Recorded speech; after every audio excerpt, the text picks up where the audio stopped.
Rachel Klein here for Fox Sports and Scout.com here at DeMatha Catholic High School with the newest member of the Seminoles recruiting class, Ruble. He just committed to Florida State. You called Coach Fisher. Yep. What was that phone call like?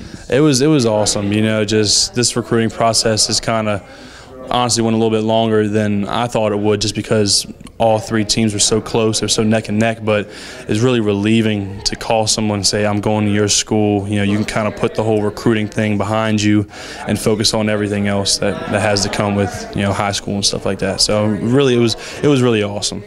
Now, I know it was pretty loud in this room when you made your decision, but what was Coach Fisher saying on the other line? Yeah, it was crazy. I missed like half of what he said, but he just said that he was really excited that I chose Tallahassee, and that not only did he think that me coming down there would bring character to Florida State, but also a need in my position that they'll need in a little bit. So he was really happy. He wanted to welcome me to the Florida State family, and yeah, he was just real excited.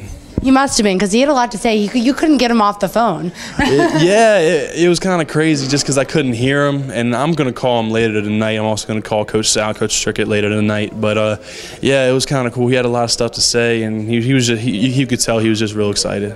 For sure. Now, most people make their decisions, you know, a little bit earlier on and then make their announcement. But for you, it really came down to the wire. To the wire. To the wire, for sure, yeah. When did you finally come to the decision, and what went into that process? All right, so I probably made the decision. Actually, it's kind of tough because it was like a two-part thing. I really felt like that's where I wanted to go after their in-home visit on this Monday.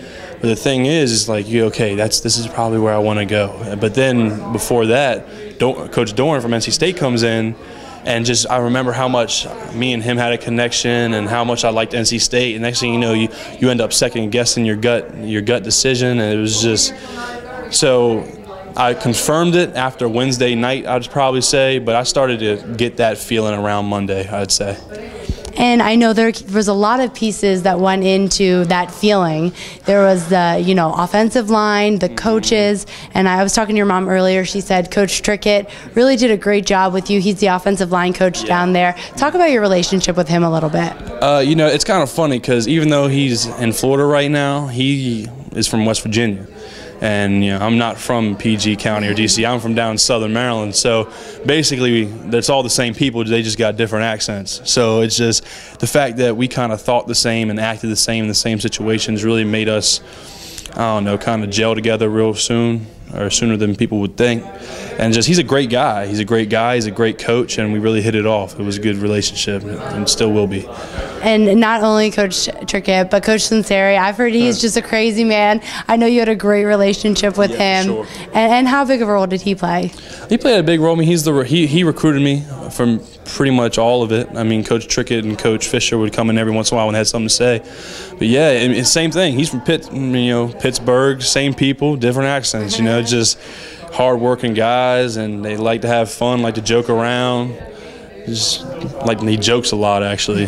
Yeah, man, but he's just a great guy, and just talking to him and him talking to my parents, and him and like Coach Sal and Coach Trickett, when they came and meet with my parents, they hit it off too. So it's just, I don't know, it was a relationship that just kind of gelled real nicely, for sure. A family affair, for sure. Yeah, absolutely, absolutely. Now, Florida State, they have older linemen. They have juniors on their starting line and some seniors backing them up. So, you know, the possibility for early playing time, did that kind of play a role in your decision? Oh, absolutely. When it come down to my whole top five, not even my top three, my top five, the way the checks worked is one, had to have my academics, like my major, which all five of them had, and then early playing time came into it. And they let me know straight up. They let me look at the depth chart.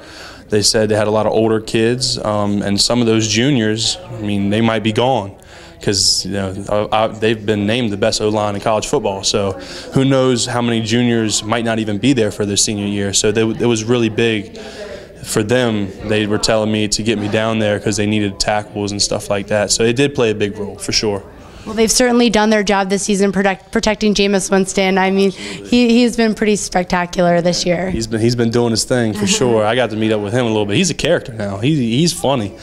I actually talked to the center down there. He said he's played with Christian Ponder and EJ Manuel, yeah, and they were all serious and or whatever, and he just plays loose, and it's just, and there's not a right or wrong way to do it, obviously, because they did their thing. They're in the NFL, and Jameis looks like he's on his way, but it was just kind of cool, and you could tell it's kind of refreshing. Like the locker room is upbeat before games, and they're doing stuff, and it was really cool, yeah, for sure. And with you heading down there next year, I mean, Jameis Winston's only a redshirt freshman, so he's going to be back next season.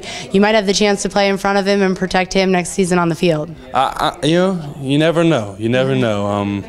I just know that now that this is kind of over, now I just got to bust my tail because, you know, those boys down in Florida don't mess around. So I got to get myself in the best physical shape, you know, and probably got to study some more football, talk to Brooks just to be as ready as possible for when I go down there this summer.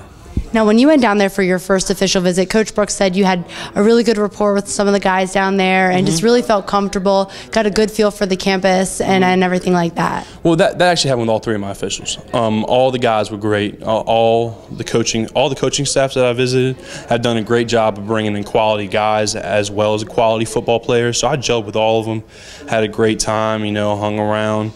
But it was, yeah, there was definitely a connection down there in Florida State with the people I was with, yeah, for sure. And the game day atmosphere, I mean, you can't get much better than Doak Campbell. Yeah, man, it was big, you know. I haven't been down there for a night game, but I saw a middle of the day game, and it was about as alive a crowd as I've ever seen, so it was great, for sure. Now, we've talked a lot about football, but academics was also a part of this too. It was, for sure it was. They have, my major that I'm looking into is sports management, sports broadcasting type thing, and they have everything in the stadium when it comes to that. They got the classrooms down there, they got the broadcasting center right there, so it was just, when it comes to academics, everything was real convenient. I mean, with what my major is and me playing football and where the dorms are, they're inside, I think, like a 1.5-mile radius. So that's real convenient as well. So, yeah, that played a part for sure. And you're already doing a great job being in front of the camera, talking with distraction. So, you know, you could be on your way to a future in sports broadcasting if that whole football thing doesn't work out. Hey, you know what? Yeah, I mean, I got an A in Coach Jones' speech class sophomore year. I mean, I'm doing all right. Of course, I got a lot of things to work on if that's what I'm going to do. I don't even know what I'm going to do. Can't pretend like I can. I'm still 17. But, yeah, that's something I think about doing for sure. All right, and then finally, you know, you have that Florida State hat on. You have this all behind you now. How are you feeling, just, you know, to have this whole process over with? Just everything's off my shoulders. Everything, you know, I can't tell you how many nights I've came home and I'm just stressed. My parents are like, what's going on? And I was like, you know, the thing about the recruiting process is it's a roller coaster. Like some days you come and it's like, oh, I got to talk to this coach, and you're happy about it. But you know, that day where you don't do so well on a test, and then you go to practice, you have a bad practice, and then you got 3 coaches wanting to call you, and it's just, you get frustrated. So just the fact that it's all done, it's kind of relaxed me a little bit. I'm in a good place right now for sure. And you'll get to watch your future team play in the national championship. That doesn't hurt either, right? Not at all, not at all. But like I told a lot of people, their play on the field really wasn't what sold me. Like I said, it was the people that I got to meet and talk to and stuff like that that really sold me more than anything. But yeah, they're a great program, and I'm going to go down there and I'm going to contribute as best as I can.